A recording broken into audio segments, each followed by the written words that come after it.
got muscles like Superman trainer. Real rare like Super Saiyan manga. I stomp on Lucifer's stage. Now I got a few rings on Jupiter's cake. I meant to say Saturn, switched up the pattern. Smoking on some shatter, got me higher than a ladder. Thinks I'm fatter, my baby mama batter. You look like Mick Jagger, oops, free splatter.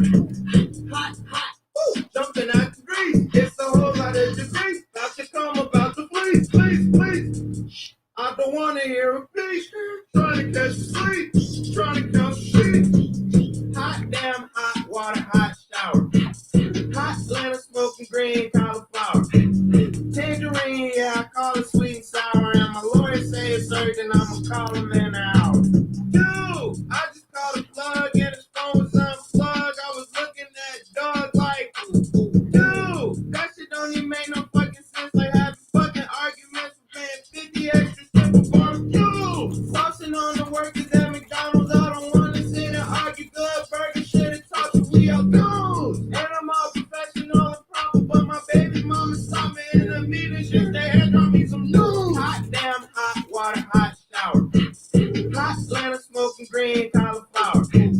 Tangerine, yeah, I call it sweet and sour. And my lawyer say it's urgent, I'ma call him in an hour. Yeah, hop on the flight, Louis V off white.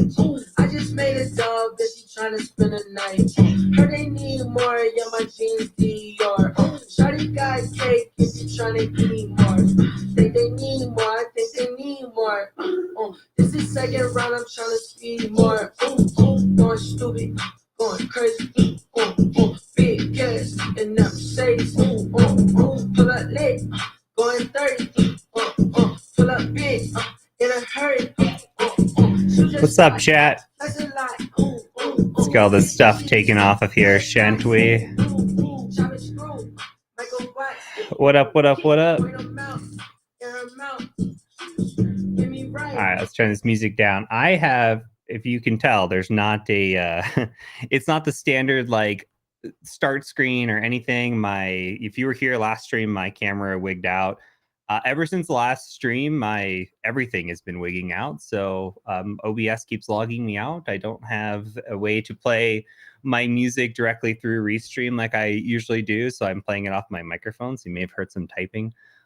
Quite a bit of technical difficulties last 2 weeks. You know, this could all be solved by restarting, and I just refuse. I just refuse. Yeah. Hello, everybody. Hello. Let's go ahead and let's see. I am going to go to the top real quick, say hellos. While we're doing that, let's ask questions, do whatever you need to do. We're here for an hour at least. We'll answer any questions you may have. Britt's here as always. Be nice to Britt. Don't spam the chat. Make sure you're asking good questions, and she'll star those, and we'll go from there. But let's see who was here first today. Tract was here first on YouTube. Welcome. Dalio, Eternal Thonks, looks like the bearded IT dad. Hello, I owe you an email. Chameleon, what's up, my friend? A lot of people are here. Tons of people. What's up, Prince? How you doing, man? Hey, look, if we're deleting live streams, I'm playing whatever music I want to play. So that's what I'm gonna do. Good first question. You love the shirt. Where can you get one? So these are called Coogi sweaters. Coogi. They are older. They are from Australia. You can get them off of eBay. There's some shops that have them. Well known from Biggie Smalls for wearing them. Also maybe well known for Bill Cosby wearing them. We won't talk about that. I have in front of me, I wish I could show you. I wonder if I could take a picture and just show the camera. Let me show you the view that I have. If you've never seen my office, this is what's looking at me. Actually, let me make it up higher so I don't dox my Slack here and stuff. Okay. So what's in front of me in this view is kind of this. I don't know if Bart's going to get there or not. Let's see. Maybe. There we go. That's my that's the view that's in front of me. So it's Bart wearing a Coogi sweater, counting some cash. That's my So I love Kuji. I do. I don't know where I left off. Let's see. Okay, I got some good questions coming through. Kuji down in the socks. No, I don't have any Kuji socks, but those would be really comfortable. Uh, you enjoyed the Q&A last week. What's up, Lexi? Hello, hello. Let's see. Where are we?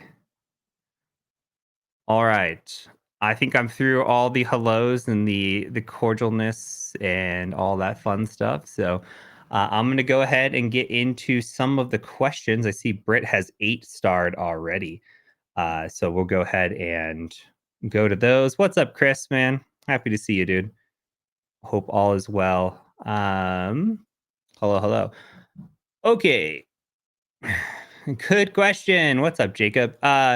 As a 12th place finisher in the TCM last year, you'd love to know if it's happening again this year. Yes, we are having a, don't quote me on this, December 21st. Information is going to go out soon. It is going to be a part of a bigger CTF. So there's going to be the meta CTF that they run annually, right? And then they run it all the time, but they're running the big CTF this month. We are going to be a part of that as our own prize pool, right? So we are going to have our own prize pool for TCM Academy people, and we'll be able to participate in that too. So you'll have the prize pool for the main goal. So if you're like first place in the overall tournament, there's prize pool for that. But if you're first place and you're a TCM Academy person, like first place out of those, there's a prize for that as well. So all kinds of cool little things that are coming up. We will have recommendations for those as we go. I don't know if Brandon Miller is better than it's better than Ball overall. However, he's healthier. The Ball brothers, they have some injury problems for sure. So it's just about keeping them on the court. But I do like Lonzo and LaMelo. I like them both. Probably LaMelo more, obviously, because he plays more. But yeah, I don't know. Does he have more upside potentially? But I think that I mean, part of skill is health as well, right? So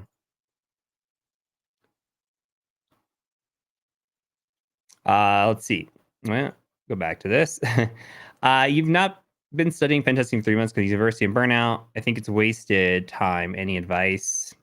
Priorities, right? Priorities. So if school was more important at the time, I mean, it's okay that you put things on the back burner. Take some time to study now that you're on maybe a winter break, and maybe depending on your schedule next year, you can always study again. But there's no rush, especially if you're in college and you've got things to do. Like just chug along at the pace that you can, but school's going to be more important. You just got to set what priorities are most important for you. I don't know what boot camp you're talking about. You're learning Python probably from a boot camp, I assume, for the purpose of cybersecurity. Your each automation became bored. Should you skip it or do it? Uh, Look, there's only so much programming that you need to know for cybersecurity, depending on the role that you're in. Some cyber jobs are purely focused with programming, but like pen testing, for example, you don't have to be a programmer. The more you know, the better off you'll be. But if you can understand and read code, that's good.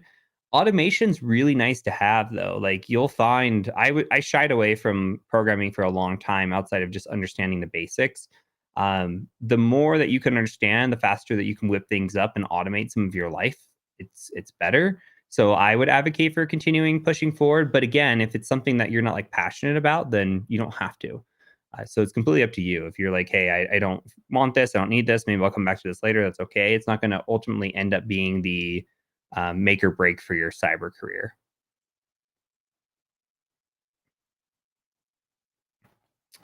You got a web hacking job soon. Cool. Good job. You are only have your Burp Suite Pro certification. That's a hard one to actually get. Like a lot of good web pen testers that I know failed that certification. So that's actually pretty good. What kind of advice did you give me to focus the first weeks, months on the job? So you can always improve your skill set, right? If you got the certification, I think that you're probably in a good place with skill set, at least starting out. What my recommendation would be is to come in, read reports if you have access to them from other testers. That's always valuable. It lets you learn how to write a report in the style the company wants. And it lets you see the kind of findings that they're finding. And maybe these are things that maybe you've never seen before, or just gives you a different perspective, and really adapt and try to learn from other people around you. That's the best thing that you can do in your first like 30, 60, 90 days. The studying and learning and testing on clients will come, and you'll get better as you get more skill set with that. I would just say, honestly, take notes, just try to learn from others around you, and be the best employee that you can be. Congratulations on the job. Hey, congratulations, Exec Panda. It's good to see you, man. Congrats on the PMPT. Thanks for the nice words as well. And you got a new job, dude. Your 2025 is going to be awesome, man. That's good news. Really awesome. Due to restructuring the PCRP, so we have our program of PCRP just in November grew by a third. All right, so that is a huge influx of people, like well over 100 people. With that, we are paused. I think if you're asking based on last time, we're paused for now. It's going to be restructured.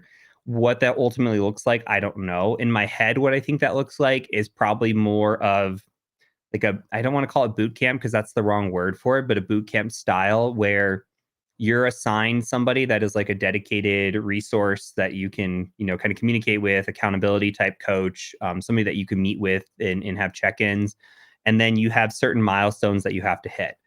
It would almost be like an application process where you apply to be in the program, but not everybody is accepted, because we really want to nurture the next generation, right? And let's be honest, not everybody is cut out to do pen testing. So one, we don't want people spending money if they're not really made for the program. And two, we want to make sure that we have the right people in the program. And so that's one part of it. I think it's going to be more of like live based training with a mixture of some of the on demand training, and there will be more like hand holding, accountability, those sorts of things, kind of see you through to the finish line. And I mean, from the PCRP program, it does work, right? And from our standpoint, those that have passed, granted, we have a lot in the program. We only have, I think 25 or so people have actually completed the gauntlet. Of the 25 that have completed the gauntlet, 23 are employed right now. So that's pretty good in terms of like the success of the program. So it's going to be revamped. It's probably honestly going to be at a much higher price point if we do something like that, where it's live training and those sorts of things. And it's not going to be for everybody. It's going to be very, very specific set of people, and it's going to be less people, right? Like maybe 10 people come through the first cohort as opposed to having 100 people, and it's just more manageable, and we can give more dedicated time and those sorts of things. So hopefully that makes sense of where our head is. When that's going to come around, I don't know. We've got, again, a huge influx of people that just came through the program. I think we've done, or we're planning to do like 30 to 40 one-on-one sessions just this month. There's a lot. There's a lot going on. All right. All right. Let's see. Got a TS clearance, but not having a degree, regardless of experience like Deloitte. Any tips or ideas? I've got actual pen tests on my resume. Job market is feast or famine right now. It is a little bit. End of the year job market is never good. So from my perspective, March is like the best time to find a job, March or April, because a lot of companies right now are going through finalizing their budgets. They'll have their budgets started, kicked off in New Year, and then January, February is kind of like that. Let's test the water, see how things go, and start hiring, right? So it's yeah, I mean it's I think you're okay there. Like if you have a clearance, first of all, that's really good, top secret. That opens up a lot of government jobs. Like there are government jobs just because you have a clearance that will hire you, even if you don't have the background or experience. Because you have the background and experience, that helps as well. So I mean, I would just apply. Like your best bet's probably government until like if you've got actual pen tests on your resume, that doesn't tell me what that means. Like, does that mean, hey, I worked for Deloitte and did pen testing? Or does that mean like, hey, I've done some pen tests on the side on my own? And those could be potentially different skill sets, right? Like we interview people that say I've got pen testing experience, and then we kind of dive deep into it, and it's like not all that much. So I have to take that with a grain of salt. But speaking from somebody that got a job solely based on their clearance and not the expertise, you're perfectly fine if you stay on the government side. If you want to become a security engineer, what should you do? Security engineer is a broad term. Um, if Britt doesn't mind posting, there is a link that we post pretty much every single time we do this. I would say just it's the how to be a hacker. Go look at the foundationals of how to be a hacker. Even if you don't want to be a hacker, those are pretty much the foundationals um, for cybersecurity. And then you can kind of branch out and choose what kind of cybersecurity that you want to be in.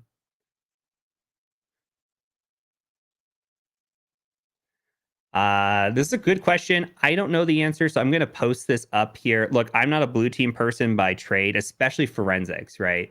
Like I'm familiar with EDR, MDR, SIMs, those kinds of things.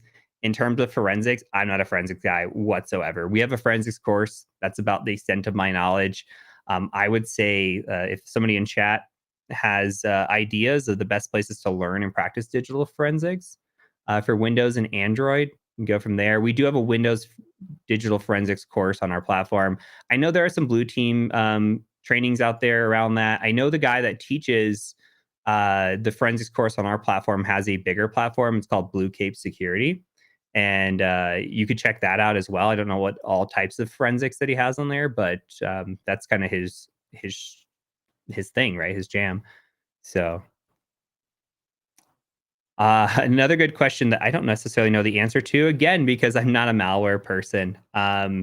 So there are two really well-known malware research type certifications, right? In terms of this space, there's GREM, GREM, um, and that is from SANS. It's very expensive. And then there's the PMRP, which is ours, obviously. And I would say they're pretty competitive.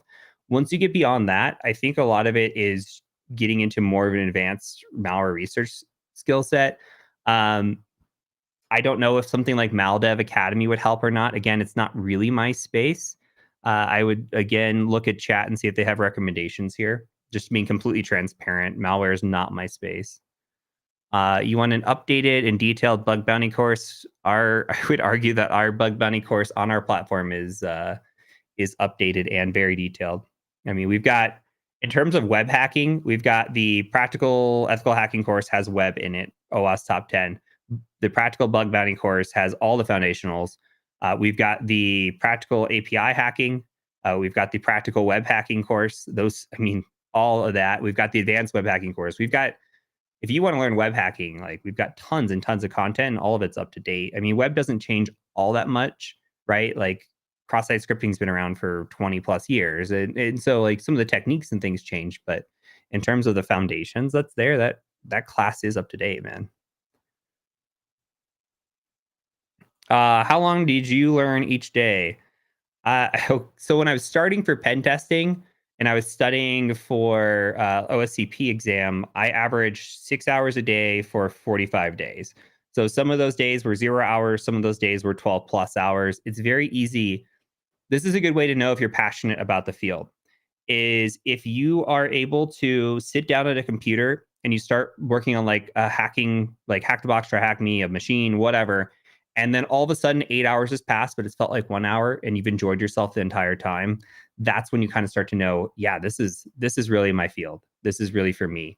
Um, yeah, I mean, so everybody studies differently. Like my 6 hours could take you 3, it could take you 12. But I studied quite a bit when I first got into this, and I studied quite a bit as I was going.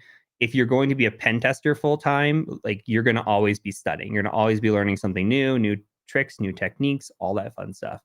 Um, for me, like transparently, being a CEO, I don't do as many pen tests as I used to. I still do pen tests. But they're not as not as frequent. So I tend to stick to the ones that I really really know well and like, and that is internal pen testing. Pretty good at that. Can hold my own on an external. Can still hold my own on a web app. Am I the best person to be doing your web apps? Maybe not anymore.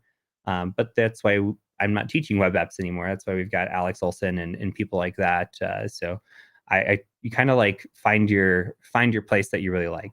So. Are we going to run a Christmas sale? No, no more sales. We likely will only have 2 sales next year. All right. Likely 2 sales. So Black Friday always, and probably one more sale next year. So it's going to be quite some time, I think, before you see a sale again. We tend to try to only do so many. Now we may have flash sales here and there, depending, but for the most part, you're not going to see like a Christmas sale. I can't see where that would come in this year. Same question. Do you anticipate sales in 2025? Academy member needs to sign up for a PMPT. Yeah. So again, I don't know the definitive answer as we plan things out, but it's very possible we don't have a sale until June of next year. New capstone boxes? No, I don't think so. We probably need to replace Keoptrix. Keoptrix is so good, but it's good from a learning standpoint, right? But from we're porting a lot of our stuff over to the cloud because we're planning on having a cloud option next year, like a pro tier to our academy. And so to get Keoptrix in the cloud would be pretty difficult. So you're probably going to see some new machines in terms of like newer architecture and rebuilds. But if you're seeing updates to the PEH, there's some techniques and things for Active Directory that we can add. But there's likely that we're going to be adding a lot to an advanced course. So like I go back and forth like ADCS, right? Like that could be in PEH, that could be yeah, it could be in an advanced course. There's quite a few things.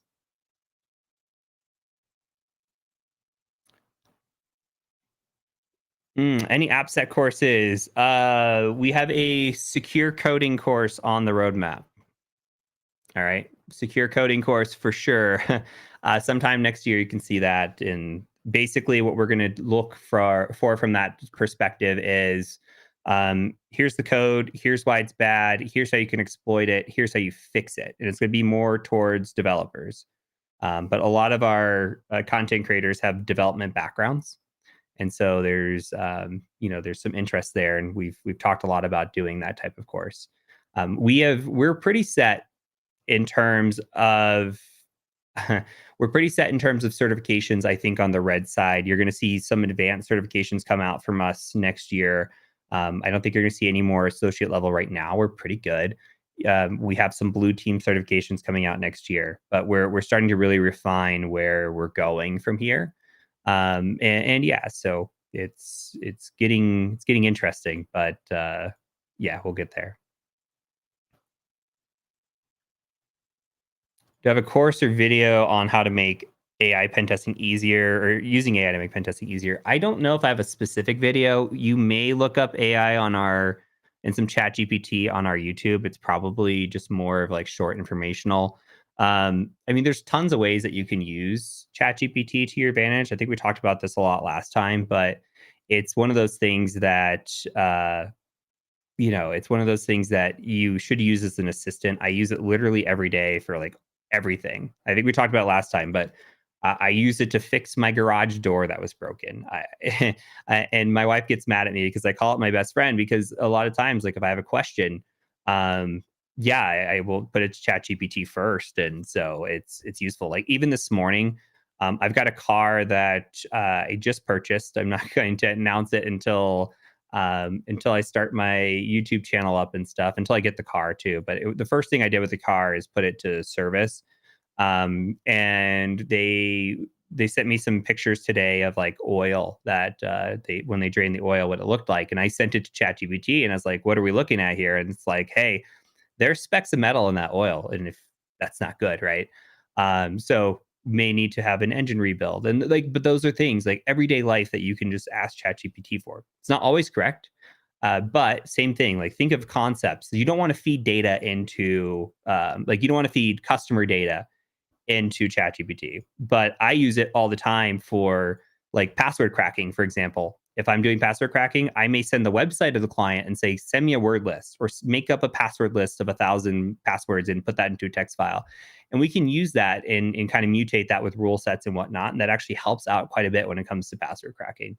There's tons and tons of things that you can do. I mean, all kinds of stuff that you can do with it. From a red teaming perspective, it can help you make phishing websites. It can help you to like craft emails. It's going to be harder, I think, in the future to detect what's a phish and what's not, somewhat because of AI.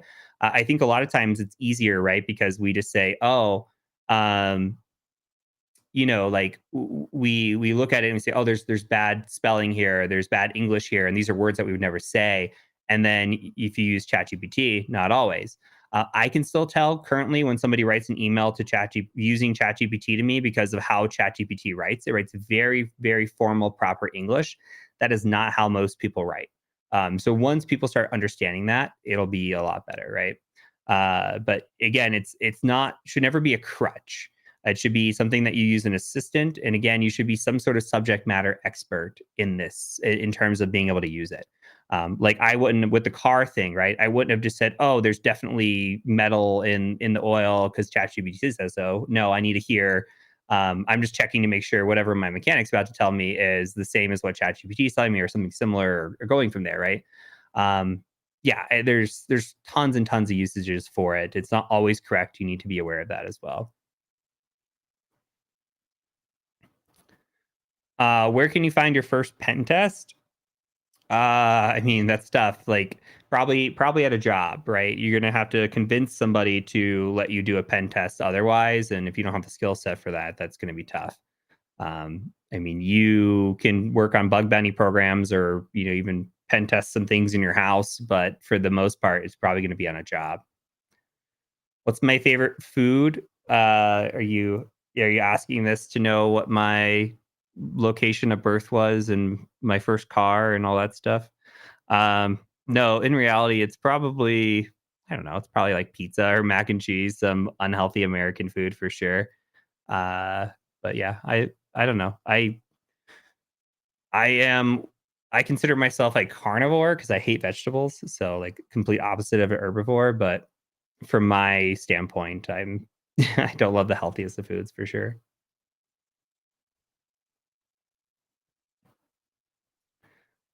How do you find groups to network with? I mean, there's a lot of locations for that.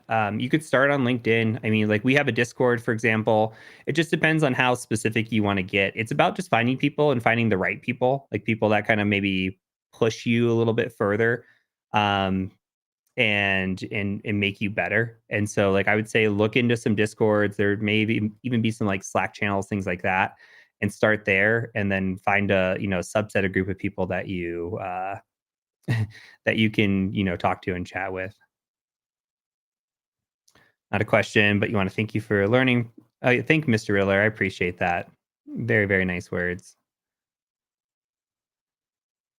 Yes. Should I learn networking before I can branch to cybersecurity or cloud? Yes. Networking is part of that core foundation. You want to build that foundation before you build the house, right? Um, Absolutely. So definitely should learn networking.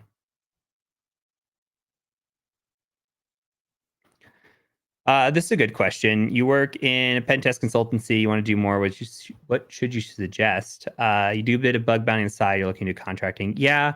I mean, there's tons of opportunity for that kind of stuff. Like I would say there are places like HackerOne that actually do pen testing, Bug Crowd, Cobalt, like they do, pen testing on the side where you can earn a little bit more money.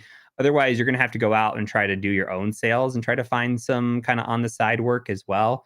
But there's plenty of places out there that will contract out pen testers. You just kind of have to kind of look for it, right? So Synac, yeah, Britt says Synac. Synac's another one that's really good. So, yeah, I think that's a fine idea. Bug bounty is really hard. I mean, I've always shied away from it because it's just so much competition, and if you're on a U.S. salary, it's not maybe always that lucrative, right? Um, and so, from our perspective or my perspective, I'm risk adverse. I'd rather make sure I have a set amount of money. Like I know if I do a pen test, I can sit down and earn $100 to $150 an hour as a contractor and not have to worry about it. I know that if I did bug bounty, there would be a week where I could work 40 hours, not earn a thing, right? So it's tough.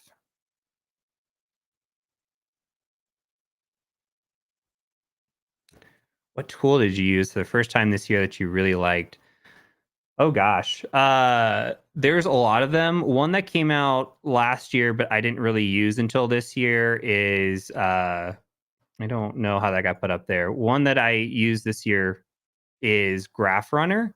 from Bo Bullock at Black Hills. I think that's a great tool for external pen tests.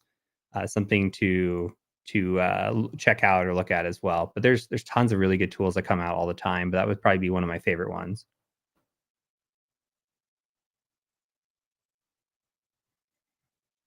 How do you set up a GitHub to show all the stuff you've been learning? I mean, you put together a GitHub and you can put your notes in there if you want.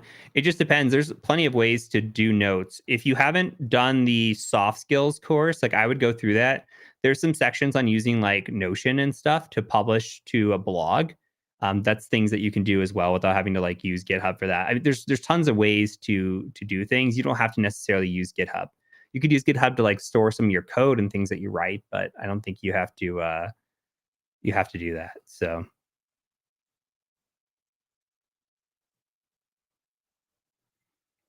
why is the industry moving away from the term hacking? I think there's just negative connotation with the word hacking is why you're seeing that. So yeah, there's quite a bit out there, but that would be the main reason is you associate hacking with person in hoodie and bad activities, and so you call it pen testing, ethical hacking. But yeah, there's a lot of I guess movement to get away from the word for sure. Will there be a Rust 201? It's not on the roadmap for next year. Doesn't mean never say never, possibly. But as of right now, it's not in at least the next 6 months of planning. SOC 201 in 2025. Yes, you can expect that to happen. How much do you recommend highlighting other areas of skill, project management, administration, web marketing, or resume profiles when hunting for a pen tester role? I would highlight those skills if you can make them apply to the job at hand, right? People will say like, "Oh, I have no experience, and I can't apply that to a role." No, you can. Let's say you worked customer service at like a front desk somewhere. It doesn't mean that doesn't apply. Like you still have to deal with upset customers. You still have to deal with people and relations, and that's still good for pen testing, right? Because you have to do debriefs, and sometimes your clients aren't always happy, and there's all kinds of other stuff there, right? So um, let's see. I'm gonna have to block some people. I see some trolling going on, but anyway. So let's see. I got a super chat here. How hard is it to learn all of cybersecurity? Thanks for the super chat. All of cybersecurity is impossible. If we're doing saying the words literally all, impossible. You can. It would be. I would say it'd be almost impossible to learn all of one area. Like if you wanted to learn all the things that you could ever know about network hacking, probably near impossible as well. If you're talking all of cybersecurity, it's impossible. You kind of pick and choose what you want to learn and what you want to specialize in and go from there. If you want to specialize in embedded device and hardware hacking, would you recommend a bachelor's degree in electrical engineering? Is that overkill? It could be overkill. Electrical engineering background is definitely useful for understanding the boards, but it doesn't mean that you can't understand that on your own and learn that on your own, right? So, like, do you need a full electrical engineering background to do that? No. Would it be useful? Sure. Is it overkill? Maybe. You definitely have to weigh the opportunity cost of that. You can totally get into hacking without having that background.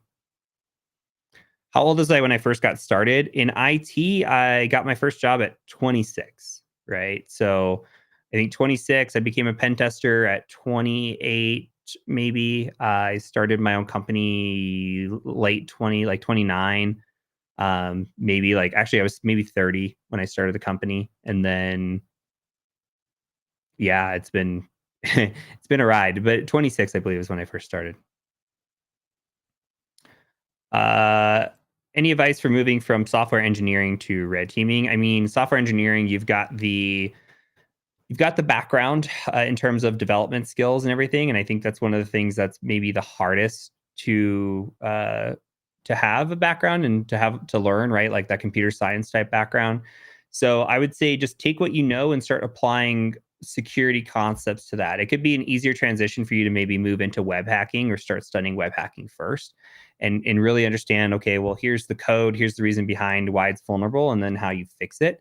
That will make you like former developers run circles, especially in the web space, run circles around non-developers for sure. There's a reason like Alex Olson is so good is because he is and was a developer as well, like not just a web hacker. Like you'll find that most web hackers were formerly developers. Same concept here. If you want to be a red teamer, look, I would say look at the 2025 guide that we have. Again, somebody can paste it in chat or call the command. But that'll give you the foundational skills and where you need to be. But there's again 5 core foundations, and then you want to move into different skill sets in hacking once you get there. English not your first language. You want to say I love your content. Well, thank you, Herman. I appreciate the nice words. And your English looked great there.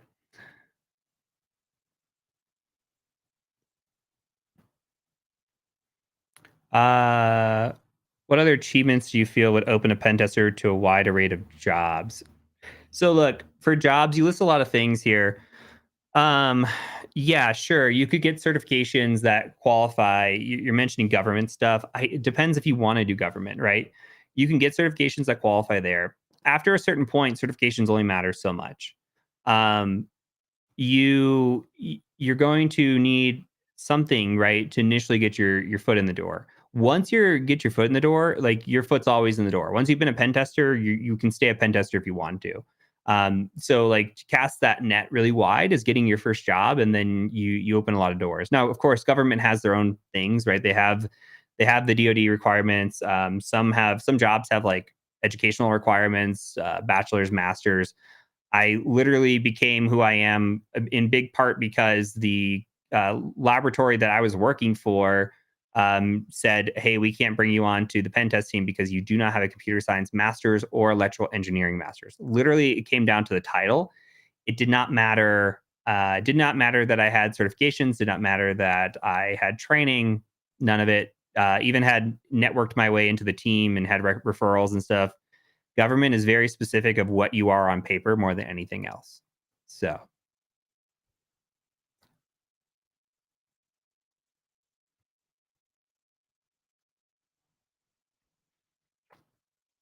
how do you learn multiple practical skills simultaneously? I think it's difficult depending on what you're doing, right? Like, it's difficult for you to pick up multiple skill sets at the same time.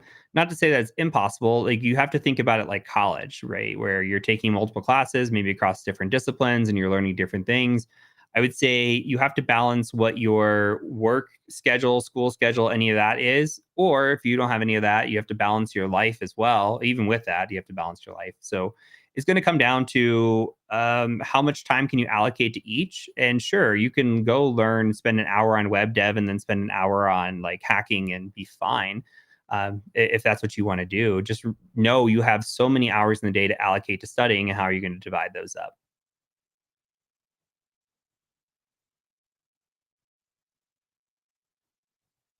Why does the Academy not work on Firefox? It definitely works on Firefox. Um, you may need to email into support, but if it wasn't working on Firefox, we'd have a load of complaints. So definitely email support and see what they can do. Purple Team plans and content. Yes, Purple Team courses are being planned for sure. Thank you for the free courses. You're very welcome, Mr. Code.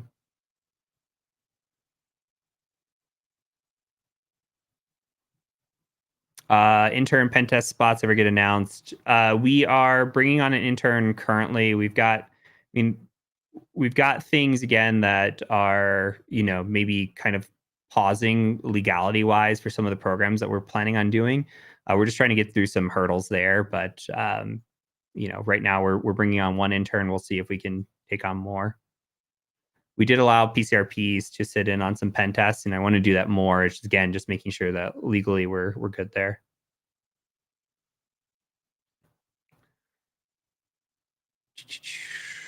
Plans. Look, yeah, we've got a whole roadmap for blue team content. Is a threat hunting course in that roadmap? Yes. Can I say definitively that's going to be out next year? Maybe, maybe not. I can tell you definitively the next course that's coming out is our SOC 201 course.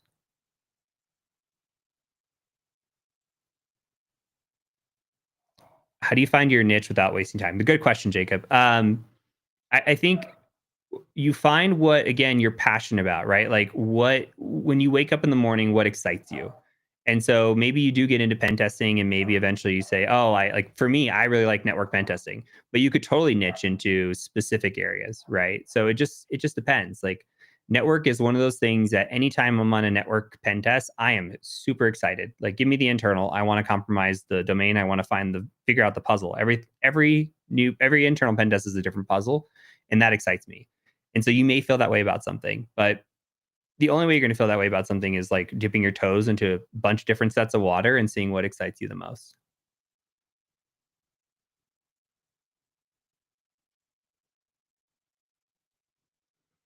Oh man, this is a great question, Sir Kit.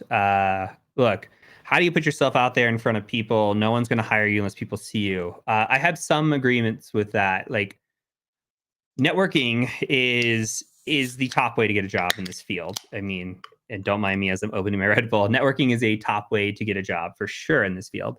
Um, there are many ways because I am not extroverted. If you've ever met me in person, I do very well one-on-one situations. Like if you come up and talk to me, we'll have a great conversation. Just know, if you ever see me and you want to talk, just know that I'm just as nervous talking to you as you are talking to me. I have the social anxiety up the waz, like, but I do enjoy talking to people. So putting yourself out there, especially like for me, going to meetups, going to places where there's a large group of people that I don't know, I struggle with that very, very bad. One-on-one, I'm okay. Larger groups, it's difficult. So yeah, how did I network when I was first starting out? Because I had that social anxiety, was a lot of, again, finding communities. I believe in like education by communities, mentorship by community, networking that way. Um, you could contribute to the community, and that looks really good, right? You can put a blog out, YouTube, whatever. You Nothing that you do has to reinvent the wheel. By the way, just because you put a blog out, you could put a blog out on a hack the box write up. Doesn't matter. Um, the fact that you're putting that out there shows some dedication and passion, and honestly, nobody may read your blog. Maybe some people will. Maybe some people will find it useful compared to other blogs. You never know. But what's useful is that by documenting things, you have a place to go back and learn from. You also have a place to retain information because when you write and you try to educate other people, that helps. Being active on LinkedIn more so than just like commenting on a like commenting on a post and saying like congratulations. Like don't just one word things. Like try to be engaging on LinkedIn. You don't necessarily have to like provide an opinion, but you can just say like, oh, this was very useful for me, or help out others, or somebody has a question, try to be useful for that. I mean, just those types of ways will get you noticed. I was literally live streaming to 10 people when I first started out. Like there was nobody watching my early on live streams when I was doing content. I still got a job offer from a very large insurance company for like $160,000 a year. Like that was just because the manager ended up watching the stream, said, I really like people who educate. I like those kind of people on my team. I I want that kind of person. So you never know who's watching. You never know who you're communicating with. Like our Discord has 60,000 people. I can guarantee you there are CEOs in there, CISOs, all kinds of people, all the way down to people that are just starting. You never know who the person that you're helping is on the other side of that screen. So my best advice is to just be a good person, be helpful. There's always somebody that wants to be where you're at right now. Always. Doesn't matter if you started a week ago. There's somebody who's just starting out now and wants to be where you're at. So be thankful for that and just be a good person. And those like sort of things come, like help other people, right? That's all that matters. But that's a great question. As an introvert, it's very difficult. IRC platform, Amazon's rolling out. I'm not sure. Cloud-based Terraform scripts that roll up to Kali machines. I'm not sure. I haven't heard of this. Good question. I just don't know. So I wish I could answer that, but we started out using Terraform quite a bit. We moved to CloudFormation. I'm not really hyper involved in the dev team side of things anymore because we've got a really good dev team now. So I'm not as up to date on the Amazon stuff as maybe I once was. Good question. I recognize your name, Ryan. I think probably Joe talked to you at some point, right? So from it depends on the position when we're hiring for sales positions, right? For the particular position that we were looking for somebody that had like pretty detailed experience, like 5 years is ideal from a sales perspective, because here's the issue with a smaller company like TCM. Um, when you're bringing in salespeople, you almost want somebody that's going to be able to go out and do it, because we don't have a huge sales team. So it's not like we can start somebody up and say, okay, well, you're going to be a BDR first, and you're just going to go out and generate leads, and then you're going to pass those leads up to the salesperson who's going to go be the closer and do the deals. That's not the kind of structure we have, because we're just a small company. As you grow and you get bigger, like your resume was fine. If you're wanting feedback, your resume is good enough to talk to somebody. It's just we were looking as a smaller company for maybe more experience there. So, but overall, like from a standout standpoint, the ability to sell for us as an importance right now, like the ability to have pen test sales experience directly is highly important too. And then it came down to experience and who can kind of come hit the ground running for us. So, just because maybe it doesn't work out with us doesn't mean like you have a bad resume. It's just that we're very particular in who we were looking for that job. So, let me look. What should you do when you feel demotivated? Take a break, try to learn something different. Not every topic in hacking is going to be exciting. It's really not. Um, sometimes you can skip over sections and come back to them. So figure out if what you're doing is important and what you're learning is important, because sometimes what demotivates us is that we're learning something that doesn't excite us. Ultimately. So think through it like that. If there's ways that you can bounce around and come back to it, you could always do that as well. Will we ever do a Bash or PowerShell course? We came close to releasing a PowerShell course. I think a Bash course would be nice. We have so many different programming courses now that it's going to be hard to do more. Like I do want to do more, but like we have Python, we have Rust, we have C#. If you continue to add on to that, there's only so many different ways to skin a cat, in my opinion. Like if you can take the concepts that we learn or teach in Python, for example, we've got the intro to programming class, we've got programming with AI, we've got Python 101, Python 201. You get through that, you can easily convert those concepts to Bash. You can easily convert those concepts to PowerShell. There's quite a bit there, right? So it's just like, at what point is doing a 101 course for, different programming languages going to be super important? And that's kind of where we're at right now. Have you done any pen tests globally? Yeah, we do pen tests all over the world. Because of our presence, like our sales currently is predominantly inbound. Like we don't pay for ads. We don't go out and do outbound sales that much. Like predominantly inbound. Because of that, we get inbound leads from other countries, other places. We've tested in Canada. We've tested in Mexico. We've done England. The UK, actually, we've done multiple. We've done New Zealand. I want to say Australia. So yeah, I mean, we've done pen testing countries in a lot of places. The markets differ quite a bit, right? Like Canada is a great example. Canada pays less for pen testing than they do in the US. And the US charges a lot higher day rate. So you have to like look at day rates. Same thing with the UK. Like the day rates are different. So you have to think about pricing from that perspective, and when things are worth it, when things are not. And kind of go from there. So Canada is like a really hard one to close. Like UK is a lot easier because the price points actually end up being kind of similar. Although the pen testers in the UK do not get paid very well, not at all. And I don't know what it is. Like I've never understood the cost of living in the UK is so high in a lot of places, but yet the skill set required for pen testing is actually incredibly high, and the pay never adds up. Like a junior pen tester might start at £40,000, where here, I mean, juniors for TCM start at 100. I've heard it as low as 70, maybe 60, depending. I've seen people get jobs starting at 140 USD. So every country is a little bit different, and then your approach is different, right? Like we have a client that's in Puerto Rico, and I'm doing password cracking for them, or was doing it last week, and it's a lot more difficult because they speak Spanish, and so not all of your passwords are going to be in your basic word list in English. And so how do you crack a password for a language that you don't speak? And yeah, so you have to change some of your methodology. And I had to do a lot of research on like Spanish word lists and things like that. And yeah, it's just you have to change your tactics and techniques too, depending on where you're pen testing.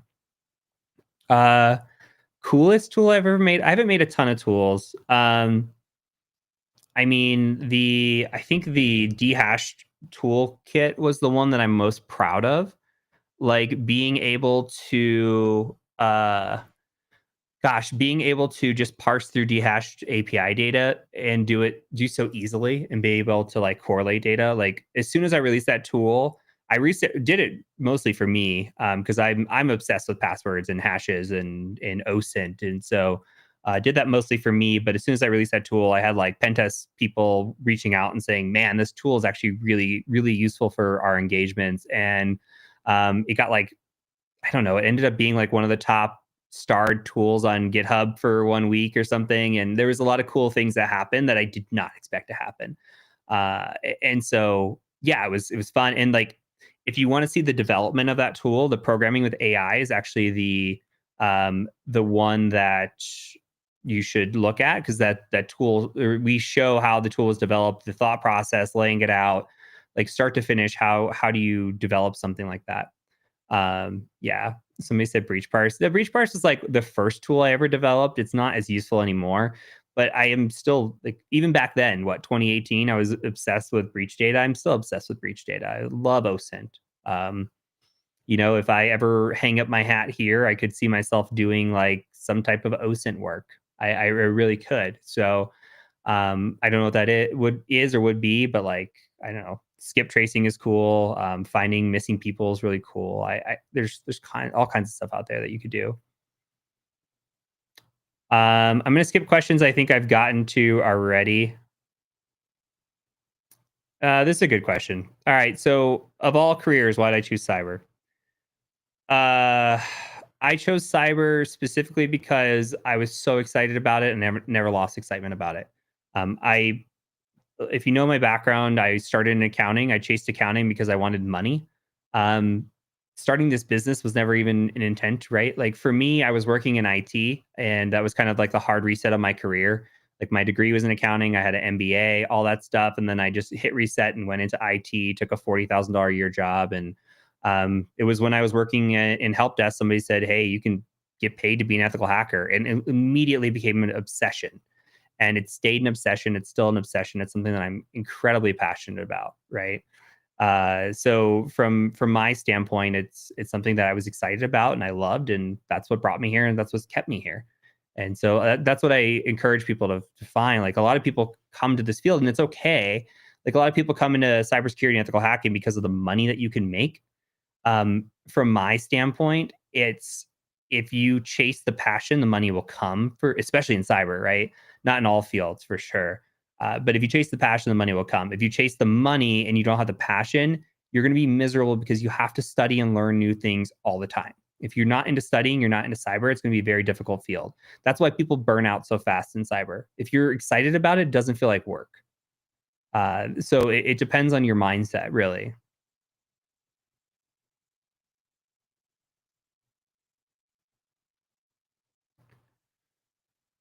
A lot of people get pen testing certs before an IT job or IT certs. How do you leverage those? Yeah. Look, the pen testing certs, I've seen people get jobs by skipping over everything and getting into pen testing. Is it impossible? No. Is it difficult? Yeah, it's very difficult. You have to have more on your resume than others, right? Like somebody that has maybe one pen test certification and then has like blue team experience, maybe has worked in IT before, has some IT certifications, college degree, whatever. Cool. That may be somebody we call back for a junior position.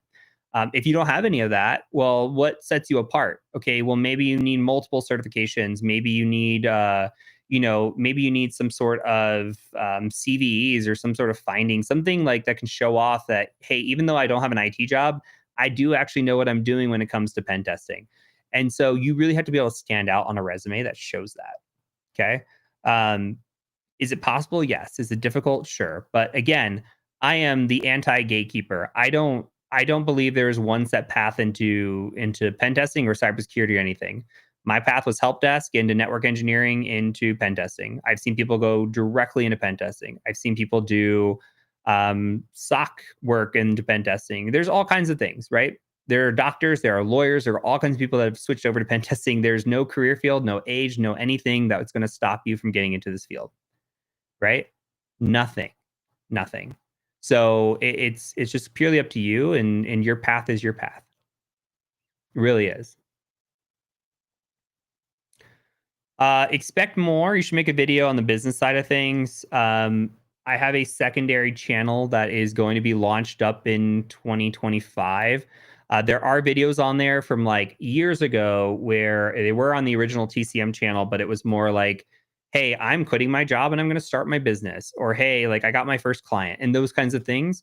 I'm much better than those videos now in terms of like knowledge and experience, all the things, like even video editing. I didn't know how to do back then. So there's just a lot of things now that I can curate and put into knowledge. I do think so. This channel, which I mean, I posted about on LinkedIn, a lot of you already followed it, which is incredible.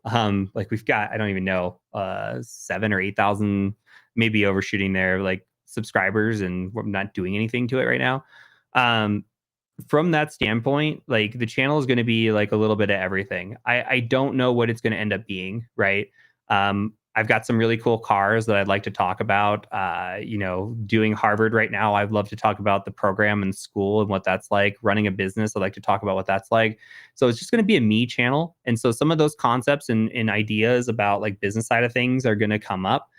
In what format and how they're going to come up, I don't know yet. It's just going to be in the order that I feel and vibe, and it's just going to be me. I don't know how else to describe it. Like, so there will be some of that. It's just I don't know if it's going to be a set dedicated channel.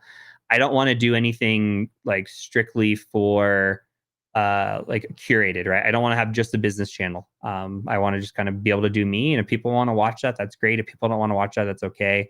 I'm probably going to stay away from cybersecurity, but that's really it. So in terms of like, I'm not going to like answer cyber questions and do those kind of like career questions. That's more TCM based. But from my standpoint, like business questions, sure, I think that's fine.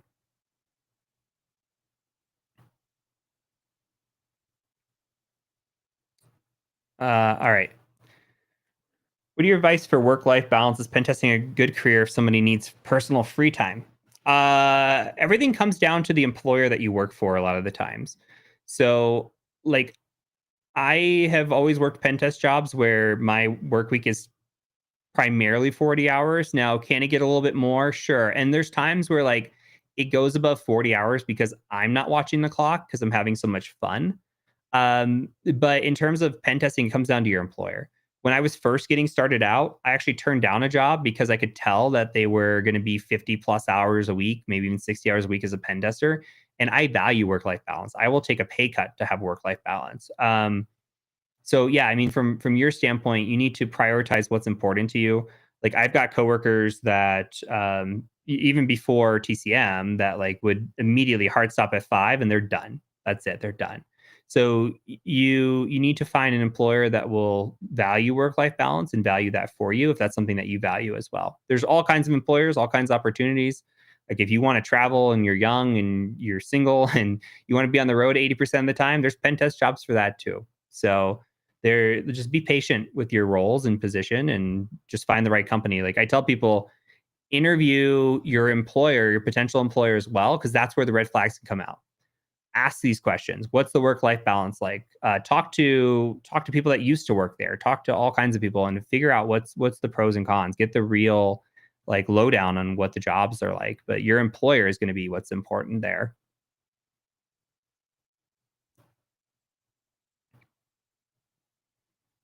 You're graduating cybersecurity engineer this December. Congratulations on the degree. Uh, glass people are saying Glassdoor for the last thing. Yes, always check Glassdoor. I think I agree. Look, if you're struggling to find an entry level job, out of college, it's going to be difficult. Like college is a great place to network and meet some of these employers, and that's where you're competing with is other college kids, especially locally coming out. Don't be afraid to take anything right now, just for if you want experience. Even IT, like help desk was. You've heard me say this. People have heard me say this. Like, was some of the best experience of my career. I loved working help desk. So don't be afraid and be like, this job's beneath me. Take whatever. You can always take another job. Like this is another thing. You never owe anything to any employer, right? Um, so from your perspective, if you're at a job for 6 months and then you find a better job, that's great. Your employer just as easily could terminate that relationship. So don't ever feel like, hey, I owe something to somebody. You don't. It's business. At the end of the day, it's business. Like you want to find an employer that's going to treat you well, and at the same time, you want to treat your employer well, but you want to do what's best for you always, and your employer should want to do what's best for you always as well. So, I mean, find something that will work, apply to entry level jobs, even if it's IT help desk, look for SOC analyst type roles, um, and do what you can that's best for you right now. And then as your career improves, you can always do more there. Right. So your English is poor. Can you start ethical hacking? Of course. Ethical hacking isn't just done in English. It's done worldwide. So I think you're fine. Where should you go? Blue team, red team. Go to what makes you excited. What makes you most excited? You might not know that yet. Again, that's the thing, right? It's like you you want to do what makes you excited to go to work in the morning. Okay? Not all jobs will be that way. Not even all IT jobs will be that way. Some employers suck. I mean, it just is what it is. So you got to figure out what field makes you the most excited, though. I'm going to speed run through these because it's time almost. So I'm just going to come and go through some of these. Bachelor's degree in computer science required for pen testing jobs? No. Is it useful? It can be. Just a nice crutch to fall back on in case you don't like pen testing or cybersecurity, but no, it's not required by any means. Do we plan to add cloud? Yes, we do. Same thing, when's cloud stuff coming out? You should expect some cloud stuff in 2025. Not really a fan of the web app stuff. Should I still look into it? Yes, you're going to need to know web app. Even if you don't want to do it, like for junior level interviews, you're going to need to know OWASP top 10. Absolutely. So you may be able to niche into network or whatever, but you need to know it to at least get a job. Where should you learn from to write pen test reports? There's GitHub repositories. We have a ton of videos on our YouTube channel on how to write a pen test report. We've got a sample report on our website, tcm-sec.com. You can go look at that as well. Let's see. Your lawyer just got your PMPT. When looking for pen testing jobs, how do you think you can reference your law background best in an interview?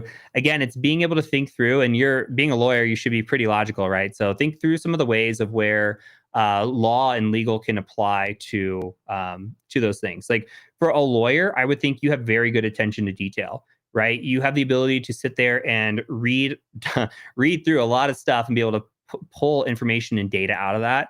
That is a skill in of itself. So think about it like that, right? Like where are the things that you have skill sets in that you can utilize and apply towards the pen test side of things? I would love to come back to India. I don't have it on my roadmap right now. If I've actually a couple reasons, but I've stopped speaking at security conferences. For me, there's twofold. One, I think that there's more value in speaking at non-security conferences, right? Where you can educate the general public. Typically, when I speak at a security conference, it's one of those things where most people already know what I'm talking about. Like I'm not educating anybody. I don't know. It doesn't feel as educational as it could be if I'm going and doing it to the greater good, right? The second concern I have is that of safety. In my personal opinion, there's not many safety restrictions at security conferences. DEF CON, you can walk right in. There's no metal detectors. So the US is just like, it's not always a safe place. And I feel the same way about a lot of places. From my perspective, I've had a lot of being a public figure. I've had a lot of scary situations come up with some scary people. And to the point where the last keynote that I gave at a conference, I had to literally put somebody, give somebody the photo of the person that like lived nearby that was like making threats towards me. And those are just things that like, I don't enjoy having that anxiety of having to deal with that. yeah, and there was even a situation where we were at working the booth at that conference after I gave the keynote, and somebody that looked almost close identical to this person came up, and like everybody got nervous. Yeah, and so like it's just one of those things where I do believe there need to be improved security measures for, especially in a security conference. There should be improved security measures at conferences. There should at least be metal detectors or things being checked. And man, I don't know. It's just something that I don't want to put myself in that kind of danger right now. So, and then they extrapolate that to places like India, where I loved being in India, but like India is a whole nother. I felt like Brad Pitt in India, right? If you see some of the photos from the conference and from Ahmedabad, like I'm surrounded by 50 people almost at any given time. When I went to the bathroom, I'm going pee and people are coming up to me and talking to me, and like for somebody that has a what I call a bucket, a social anxiety bucket, my bucket fills up very easily. And so in that kind of situation, it's very difficult. And so I love talking to people. Again, big groups of people get to me, and yeah, it's tough. Like I did have to have physical security in like actual physical security people in India because it ended up getting so bad. Which obviously you guys love me and I love you guys, but it's hard to navigate that many people at once. And that was a small conference like DEF CON and stuff. I had people come up to me, but it's like more one at a time, and so it's tough. So and yeah, no, that made me realize I would never be interested in being like a large celebrity. I've had people like I've been recognized in public before, which is it's funny. Like, and we were in a field of introverts, so people don't come up and really talk to you a lot. But there was one time we were in Target and somebody like I don't know, my wife saw it, I didn't see it, and they were just like, you absolutely just got recognized. Like their jaw just like kind of dropped. And literally 2 months later, somebody emails me and said, "Hey, like I was in Target. I think I saw you. I was in this city at this time." I was like, "Dude, you waited way too long. You could have just said hello." So like I don't mind talking to people, and I don't. You can always come up to me and talk to me, no matter like if you see me out and about, whatever. It doesn't bother me. It's just again, large groups of people are hard to deal with. And so I've got many different reasons why I don't go to conferences like that anymore. But security is probably the number one reason. Safety is a big concern. So, do we pen test with Hack5 products? Occasionally, mostly like the Wi-Fi products. Some of the physicals sometimes, but I feel like most of their products are geared towards physicals. Yes, we are going to have advanced certifications come out this year. That's part of our roadmap. Networking concepts. So, I mean, if you want a free networking class, I would say Professor Messer Network Plus is pretty good. Mike Myers on Udemy is pretty good for like $10, $15. We're going to be releasing next year Networking 101 on our free tier, so we'll have that out as well. So, no, I've never been to a security conference where I felt entirely safe. I've never been to a security conference where I've seen metal detectors or anything like that, right? And so, yes, and has a gun been brought into a conference from a protection standpoint? Yes, but I would rather not be able to bring one in, and I'd rather know not everybody else has been able to bring one in. The only one I will say, the only one I brought or I've been to where I don't know how this got brought up. That was me, I think. The only one I've been to that was safe was the one that we did for Hack SpaceCon.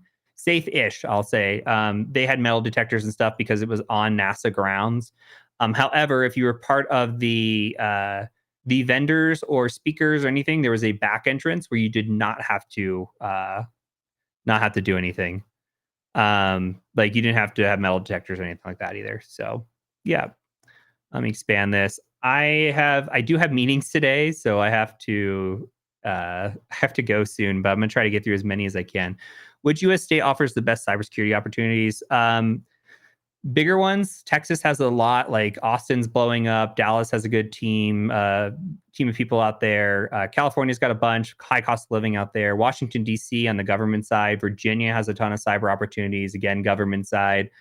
I mean, there's hubs everywhere for cyber. Like, and there's a lot of like companies all over the place nowadays too. It's not like it used to be, but in terms of hubs, depends. I mean, Dallas is a big one. Again, DC, Virginia, any of the areas where there's government and military bases, things like that can happen as well.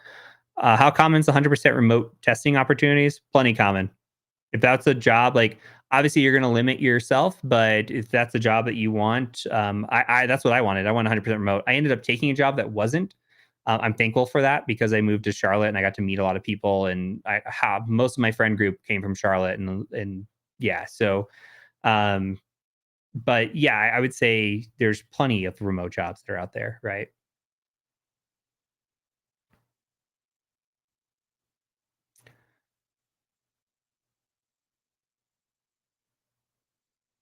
Do. Oh man, I do not like this new restream. It keeps popping up overlays and stuff. Do I think there's opportunities in entrepreneurship and hacking? Yes. There's always opportunities, right? What you need to look for is how you can be different. What is going to make you different? And that could be many things, right? You can differentiate on price. You can be the cheapest pen test vendor that's out there. I don't know if you want to do that, but that's an example of being different. Reputation can be something that's different. How are you going to build something that is different than others, right? Breachpoint, for example, on the blue side, what is our differentiator? Well, it started by two hackers that understand how to bypass EDR, understand what EDR is good, what EDR is not good, and we know what to recommend to our clients. We know how to set it up because we've been getting around it. So, like that's a differentiator. What is going to make you different from every other hacking or pen testing company? That's it. So that's what you need to think about. But there's always room for entrepreneurship. There's always room for innovation. How are you going to be different? How do pen tests differ for the private and government sector? In theory, they should be the same. The skill set could differ, right? Again, because government's hiring very specific sometimes people. I'm not saying there's not talented people in the government. There are. But you can very easily get a job in the government for having a degree with a specific title and having a clearance already existing, right? Um, and the biggest differentiator from a cost perspective, or its cost, is really what I would charge $20,000 for on a pen test. Somebody might charge $120,000 to the government for a pen test, right? So I mean, cost is insane on the government side. Is a deal breaker for college university degree for hiring? Not for us. No, right? From our standpoint, I don't care. But if you don't have a degree, you're going to limit some of the roles because some roles will look at you for having a degree or not. Is it a deal breaker? By no means. If you don't have one, again, don't need one. Is it going to check a box for you? Sure. Yes. So you need to weigh that. We talk about opportunity costs like on almost every stream, but you have to weigh what's the opportunity cost of going and getting a degree. You could even do something like WGU where you just go knock out a bunch of certifications, get a degree in like a 6 months to a year and just check the box, right? That's not knocking on WGU. It's not traditional 4-year brick and mortar type thing. So you need to weigh that decision. Do you want to be a CISO someday? Most CISOs and C-levels have a master's degree, for example. Is that something you want to do? It's really up to you. So do you need it? No. You can be perfectly fine, never have a degree, and be successful in this field.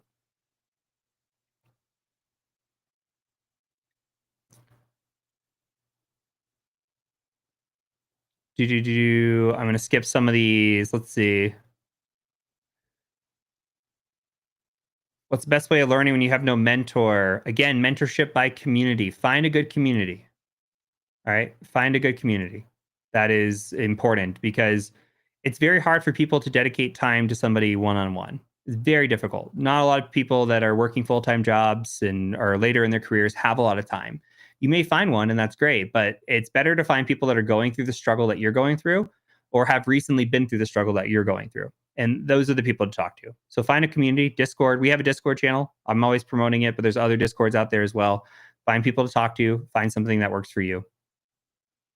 You ever felt insecure? I feel insecure every day. Every day. If we're talking about like imposter syndrome, yeah, and it's common. I talk about it a lot. I'll probably skip it just because of time, but again, it's perfectly normal to feel insecure. It's perfectly normal to, doubt yourself. I think that as long as you work on being the best version of you that you can be, and you work on being a little bit better than you were the day before, that's all that matters, right? Don't compare yourself to others. Say that every stream. Comparison is a thief of joy. Run your own race.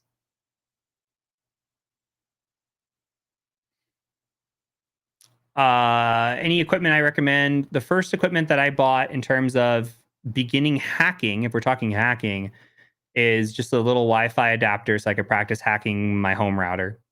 Honestly, uh, yeah, I mean that's that's where I would start. So if you're talking like more basics, like there's tons of different things. Like if we're talking tools, you could buy a toolkit for like opening computers and working on computers and working on laptops and things like that. I mean, just depends on what you're talking about. I had a server rack or a network rack for when I was going through the CCNA and practicing on that. You don't need that, but like there's tons of different things that you can do. Home labs, all kinds of stuff.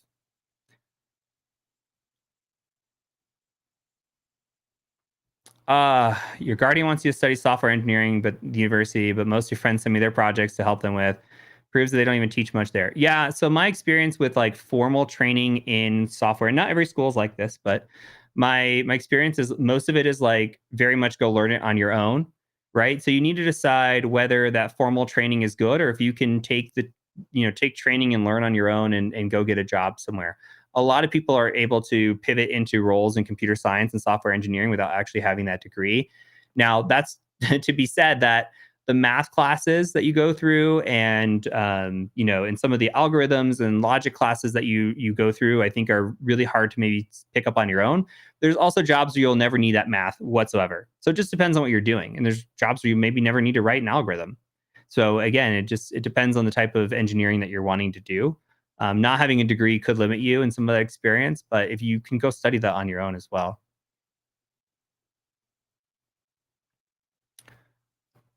This is a long question. I've got one more after this, and I'm going to wrap it up. Uh, you admire me a lot. Thank you so much. I appreciate that. You started in the field. What would you do different if you had to start today? Yeah. Honestly, I don't know if there is much I would do different. Like if we go back into the same time frame, same everything, there weren't a lot of options. You have a luxury now of options. Okay, so in 2018, there were not many security training vendors. There's a handful, and most weren't that great. Nowadays, there's a lot of security training vendors, and there's a lot of them that are pretty dang good. And so you have the ability to pick the style that you learn from, right? Like TCM, we're video based training. We don't do a lot of text based training. Not our style.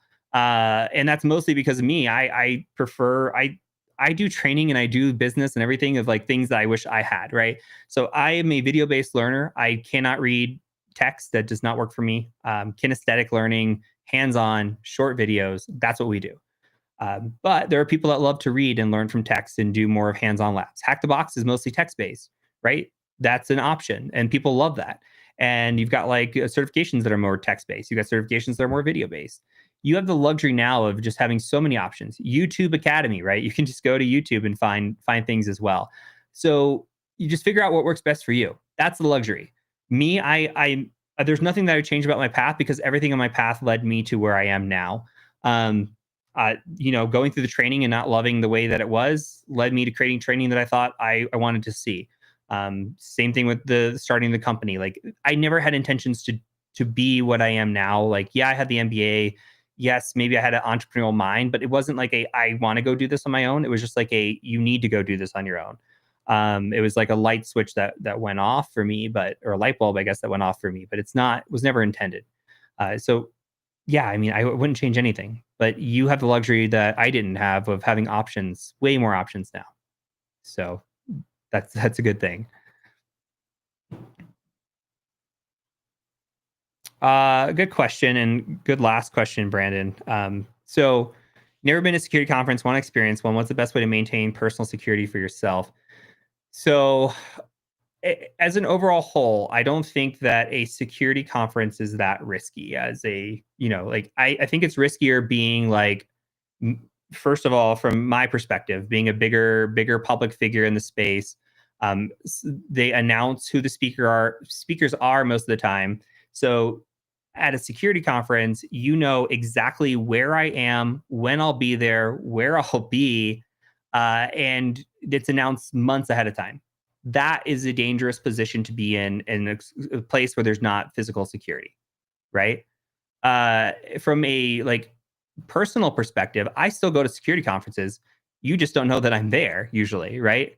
Like I will attend conferences. I will attend them. Most people, they don't always know what you look like in person. Like they expect most people expect me to be short. I'm on the taller side, for example. You just don't know what you're going to get. If I wear a mask, for example, you don't know it's me. And so there's a lot of ways that you can go to a conference and people don't know. A lot of times now when I'm going to conferences like if I go to DEF CON or if I go to Wild West or some of those places, I might not even go to the actual conference. I may just go to meet up with people. And so you may see me out and about, but you're not seeing me in front of everybody all at once. And so, yeah, like Steven said, no need to announce on LinkedIn. Yeah, don't tell people where you're going to be at any given time. That's just good operational security, anyways, right? Um, like we have videos on that. Like there's all kinds of like rappers that have been killed. Like what Pop Smoke. I'm gonna mess his name up. Sidhu Moosewala, right? You've got what R&B got same thing. Like all of these guys posted on social media and knew where people knew where they were gonna be, and that's tough. So like it's the same concept. If you're on vacation, don't post pictures of on vacation. Anytime you see me post a vacation photo, I'm home. I'm not gone. So yeah, I mean, just good operational security, things like that will really help. Never say that you're going somewhere where you're going to be at any given time. All you need is one person that doesn't like you, just one. So yeah, and that's really it. So great questions today. I wish I could stay longer. I always try to go through and answer as many as I can. Britt, thank you again for handling everything and for pinning questions. Thanks everybody for watching. Next week, I think you'll get somebody back. It's end of the year, so you got like people on vacation and stuff. So that's why you're kind of seeing streams not happening or not your common faces. But yeah, it's always good talking to you. I'm always happy to have these conversations. And yeah, it's until next time, chat. I really appreciate it. I got to hop over to a meeting, but thank you so much. Happy hacking, happy stuff.